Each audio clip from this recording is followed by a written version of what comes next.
ابو تريكه في الملعب اما بيضيع فرص بلاقيك بتضحك بعد ما ضيعت الفرصه. يا ترى ايه الضحكه ديت بتبقى معناها ايه؟ لا لا، مش في كل لا لا لا، الفرص. دايما كل الفرص اللي بتضيعها بلاقيك مبتسم وبتضحك قوي.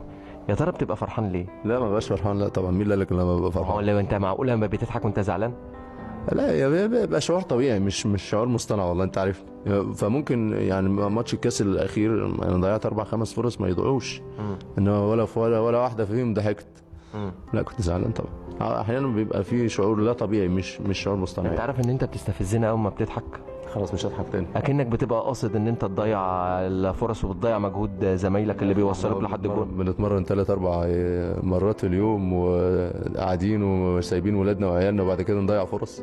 طب فاكر الفترة اللي كان مستواك نزل فيها مع مستر مانويل؟ فاكر لما جابك وقال لك يا ابو تريكة انت تعالى على الفرقة؟ لا ما قالش كده. لا قال كده. لا قال انت من اسوء لعيب في الكورونا. كنا بنلعب الكورة. مستر